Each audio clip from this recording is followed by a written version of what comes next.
Hello, everyone, and welcome back to Where is the Music podcast.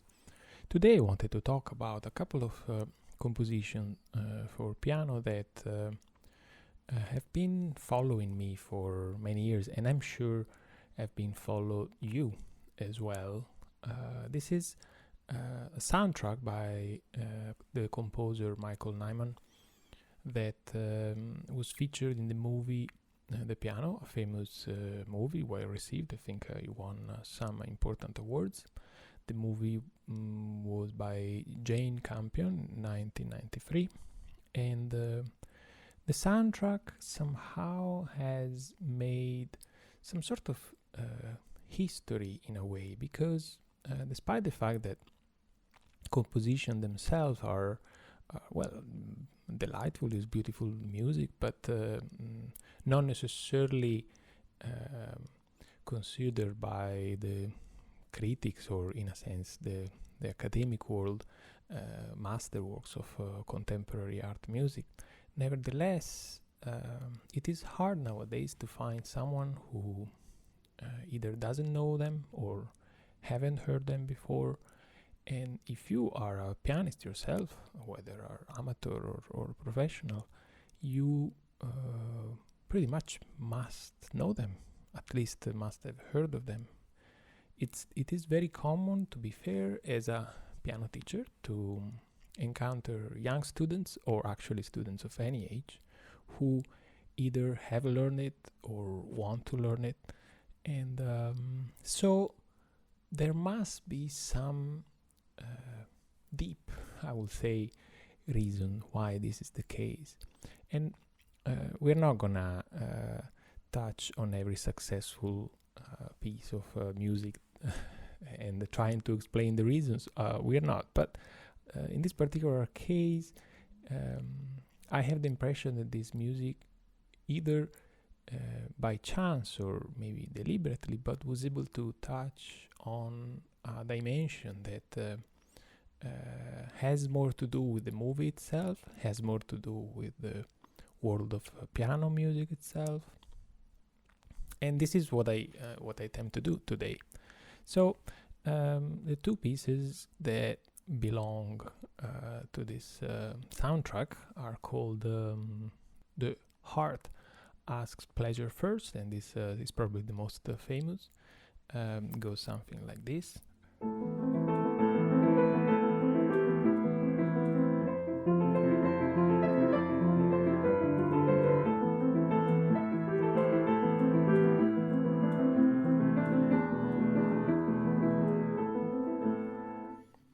And the other one is called Big, My Secret.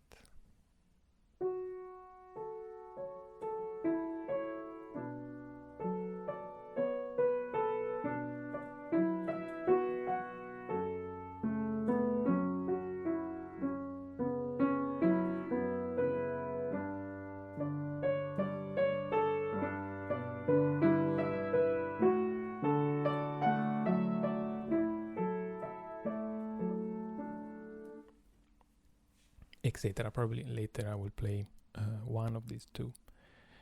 I was discussing this with a student recently and noticing that particularly in the second one, Big My Secret, there are no accidentals throughout, which is quite it's quite unusual for a modern piece of music. So what would that mean, to have no accidentals? Why would that matter, especially to people who are not reading the music on the score? Well, the music seems to be set in an acoustic dimension, let's say at once very classical, and we will say something a bit later about this, meaning very much Western oriented, extremely soothing for the ear, but also it seems to be part of a expressive world that has to do with amateur piano playing.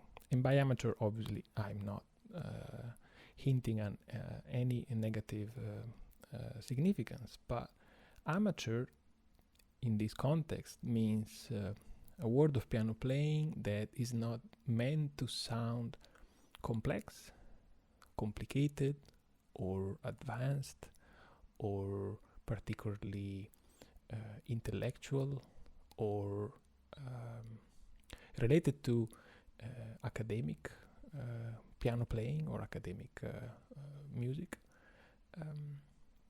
These are aspects of this music that are related as well to the plot of the story. And as I recently listened to an interview by the composer talking about the creation of this music, it is important to point out how much the story with the plot and the characters involved has influenced enormously the choice of music. Particularly, let's say a few things about the story. Perhaps you remember this is about a Scottish lady who, with a daughter who is pretty much, I think, sold in the 1850s to marriage to a landowner in remote New Zealand. And after a very long trip, they have to adjust to a completely new type of life. Important to remember that Ada, the main character, she is mute, but she is a pianist. She brought with herself a piano, and she obviously particularly close to it. She plays a lot. She also ends up teaching piano in the movie, and because of her either decision to not speak to anyone and to communicate barely with sign language, and I think, if I recall, she does communicate in sign language only with her daughter Flora. She seems to be able to communicate only through the music she plays, and therefore the main theme, at least one of the main themes of the movie, is this obsessive kind of relationship with not just music but with the piano, which seems to be the only vehicle for her to find some comfort in a world that has, for her, completely changed and has become quite unfriendly, difficult to accept, etc. So this is the setting, but there is more to it. First of all, we are in New Zealand, which is to the eye of a person living in England will feel probably kind of a bit of a wild location. Wilderness is what we see in the opening of the movie. Not just a deep forest, but also indigenous people, and a strong sea that crashes its waves onto the shore. Musically speaking, this seems to translate very well in certain piano figures that if you are an amateur pianist, you have encountered before, particularly if you think of the waves in this form.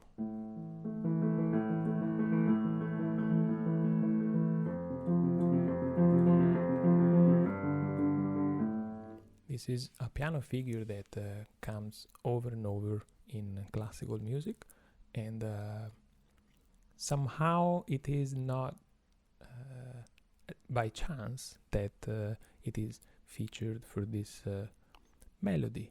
More than that, this type of accompaniment is set in free, which is free beats, quick free, which is perfect for fast dancing, sometimes even pirouettes. There is a famous scene in which she plays the piano on the beach, and her daughter, if I recall, she's just dancing, and it makes perfect sense that this music is very inspiring to dancers from all traditions.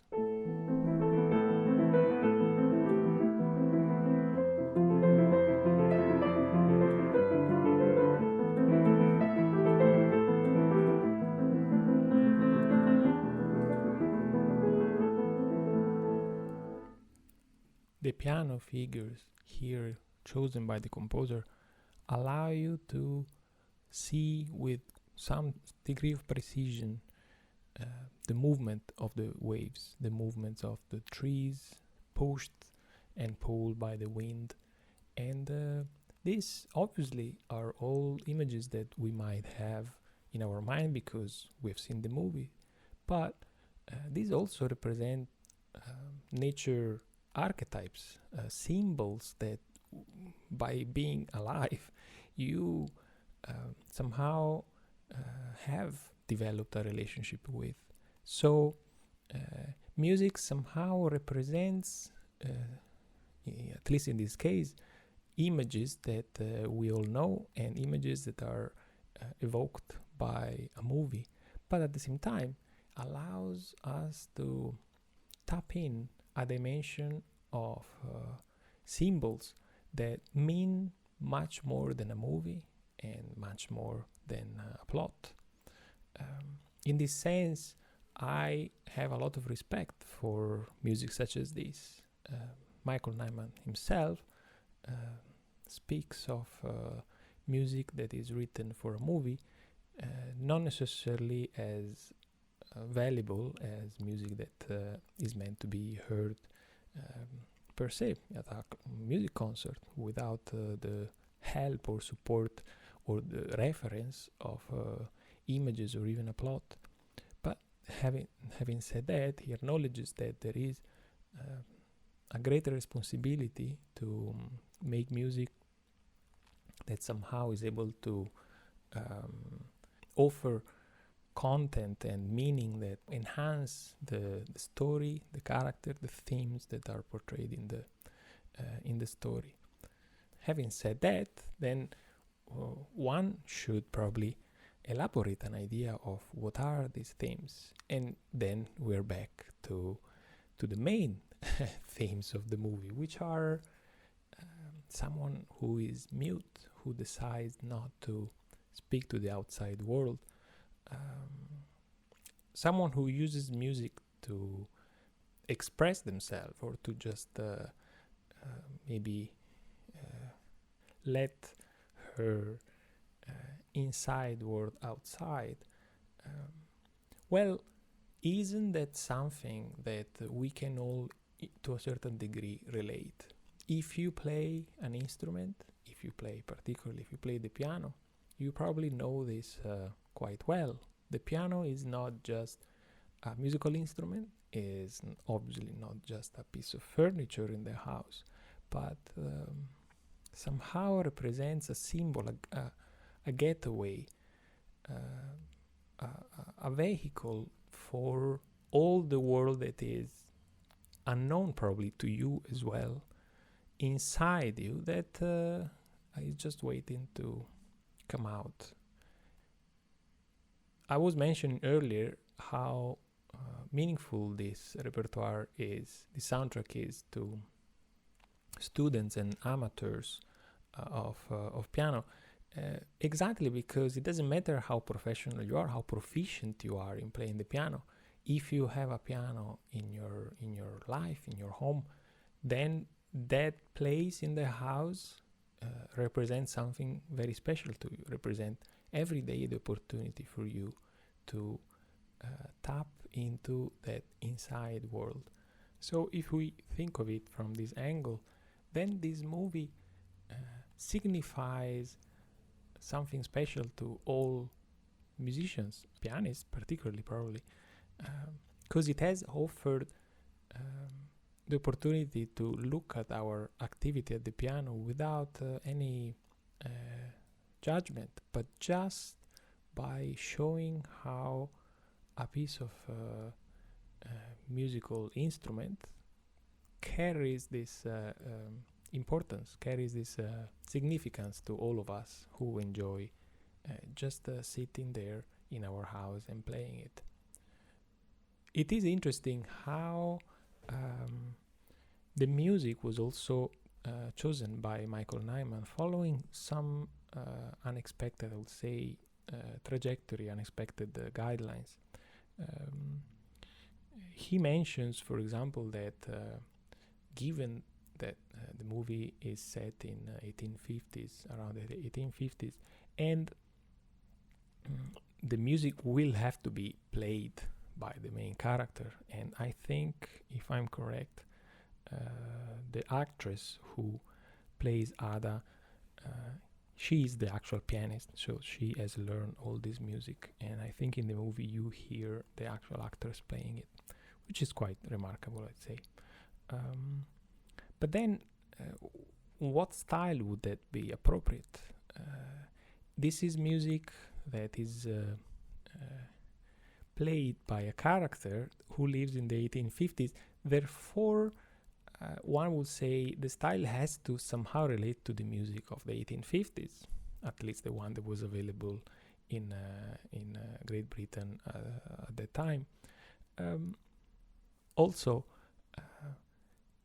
the pianist in the story, she is mute, so she doesn't speak to the world, which means that she's not communicating with it in a normal way. She seems to be not interested in what really the world has to offer her, and one might therefore imply that if she had to express her own feelings through music, perhaps the music by other composers would not necessarily do the job.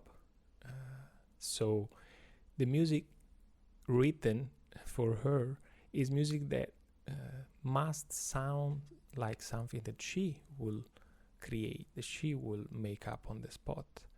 And so, once again, this relationship between music that is of a, let's say, high standard, art music, refined, intellectual, advanced, it's all rejected, chunked away.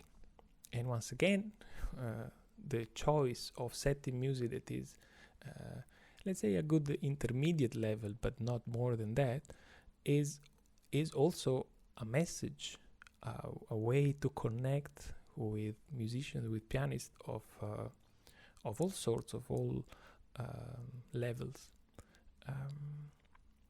And then there is also this element of creativity.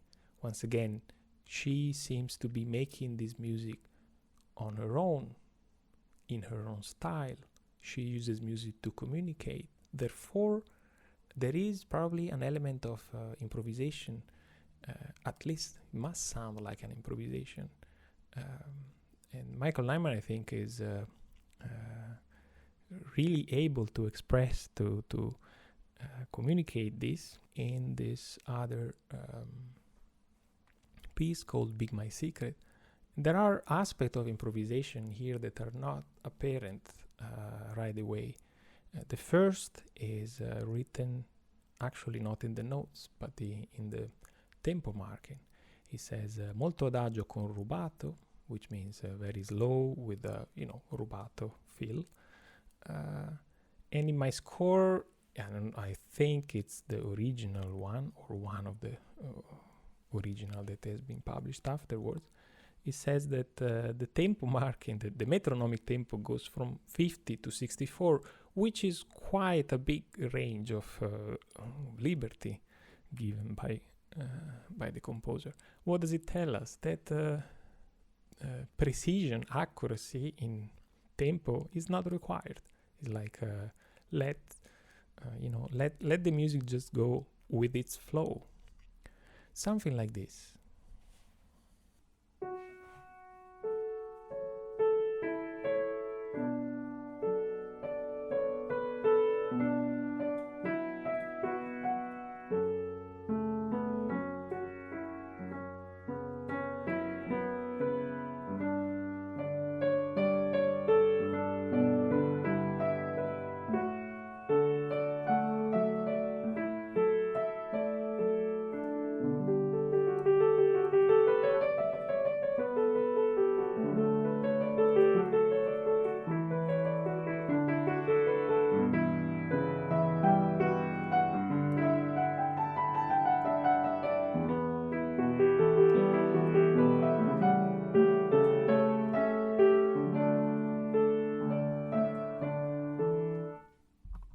Etc.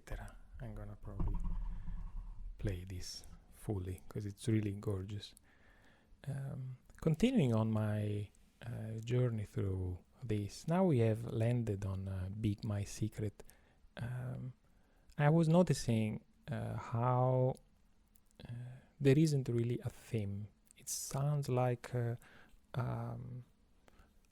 way of going around arpeggios, scales, and chords in a not too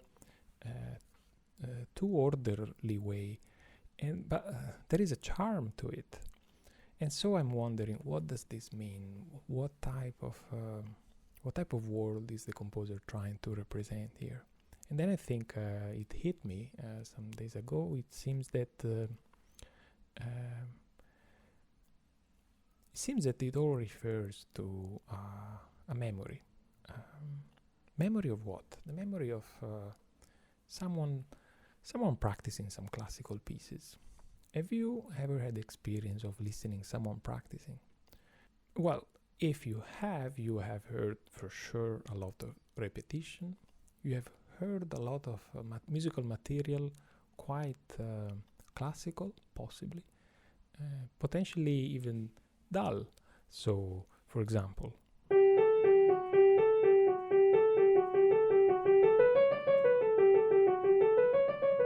this type of thing, or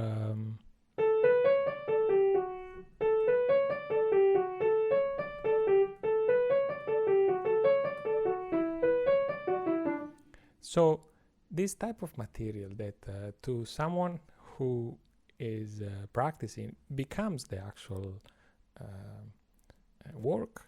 Someone is learning. Someone is by repetition learning and becoming more fluent. But to someone outside listening to this is not really music. But if you had the opportunity to hear someone do that at the piano, maybe for hours every day, that becomes sort of a presence in your outside world.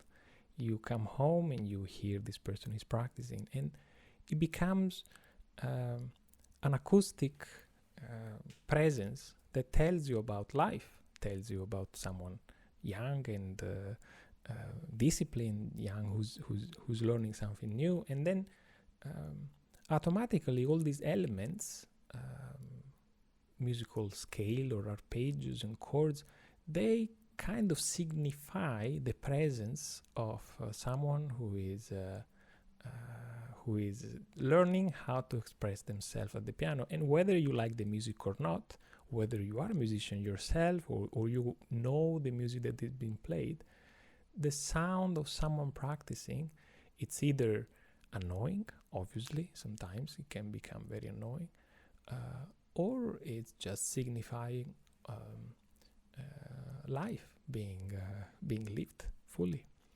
So what are these elements? Once again, these elements seems to be coming from maybe a slightly classical academic world, not particularly rich or advanced, but then they don't have to be. They seem to compile a repertoire of things, for example, the arpeggio,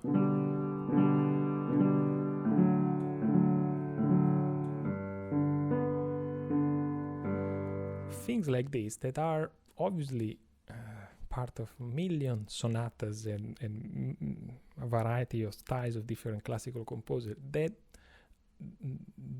become the language in which this piece is composed. It seems to be a series of snapshots of someone who is practicing, and funnily enough, you can find snapshots of mistakes. Crazy, huh? How does he do that? Well, look at the way the rhythm is so off.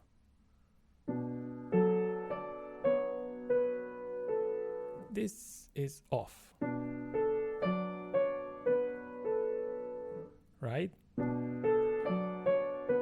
That's better, but originally is. That's right, then off.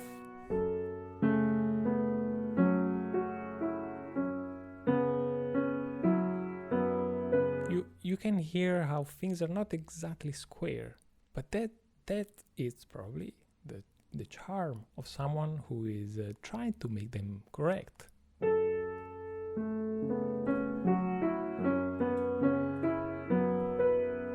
That seems to be more square, but that's not what Michael Nyman writes. He writes things a bit off.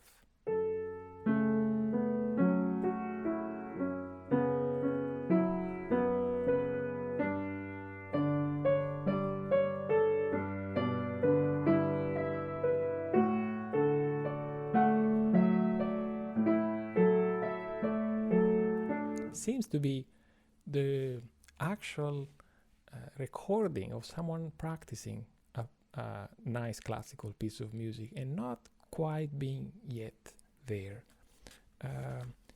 Look at this passage. This is quite typical of intermediate type of piano practicing.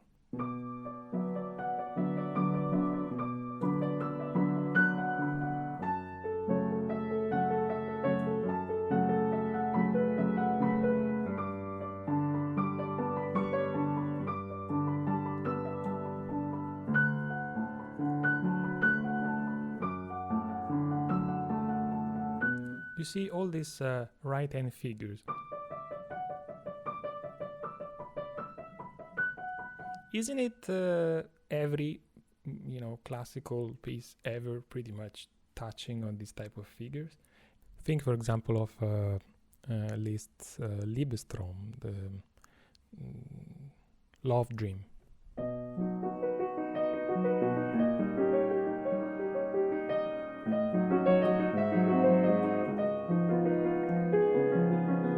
Right? Very famous. In the right hand you have a part with a melody and some other thing.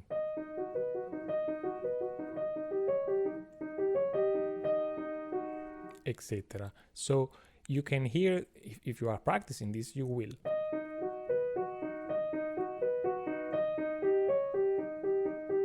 You will practice something like that, and your neighbors will hear something like that.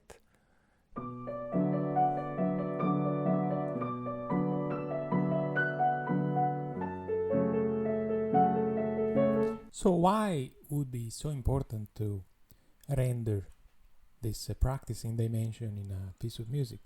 Why has the composer decided to write something that resembles someone practicing? It seems to me that the composer wants to take this private moment that every musicians experience in their practicing time and maybe put it in a higher status, make it very dignified, that regardless your level, regardless your proficiency, you're doing something of great value. If you are playing this piece of music, Big My Secret, you can hear that the right hand is doing a lot of let's say practical work, while the left hand is supporting this with very kind of traditional arpeggios. There is a sense that playing the right hand alone will sound really a little bit dull, but playing with the left hand, it sounds very dignified and very let's say very very charming.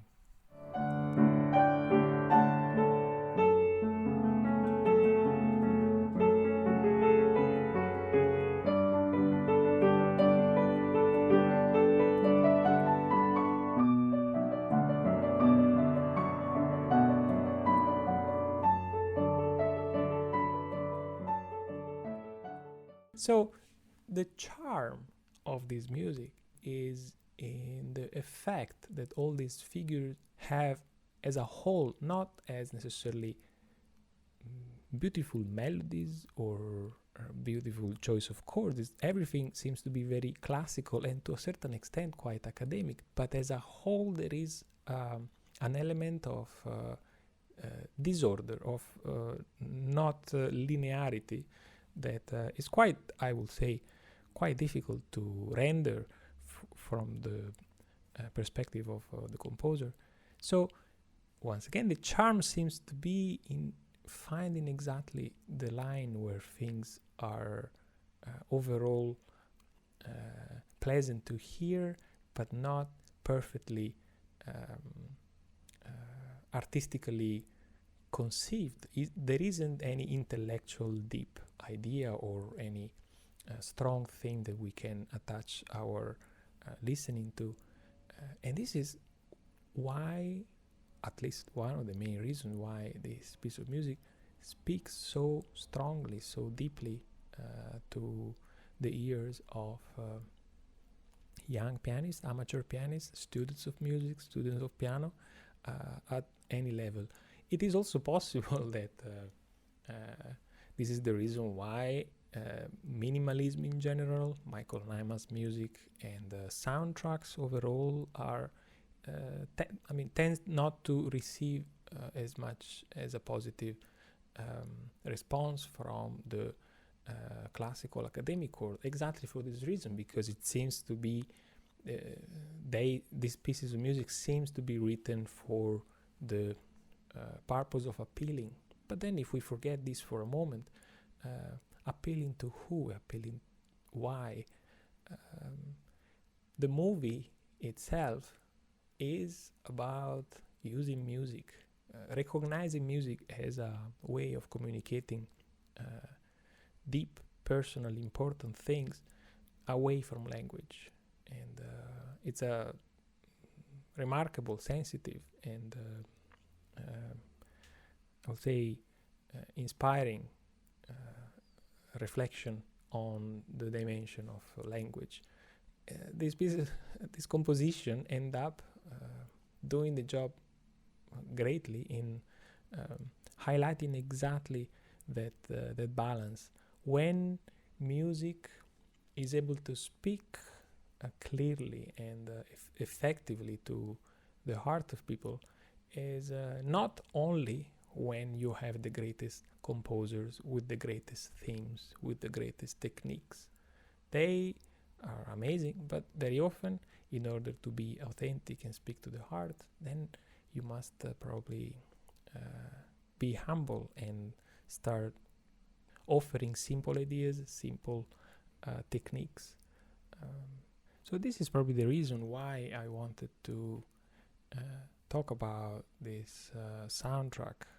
I spent most of my life studying music that is deep, meaningful, very rich, at least to me, and this end up most often being the music of great composers, of great artists who have inspired me and millions other people like me. So great, amazing. But there is something to say about music that doesn't aim at great art, that doesn't want to be recognized as masterpieces of composition. And sometimes, I would say not often, but they manage to reach a dimension of communication that the listener gets right away. One can qualify this as, well, this is just a commercial attitude. Sometimes it is. Other times is just a touch of authenticity.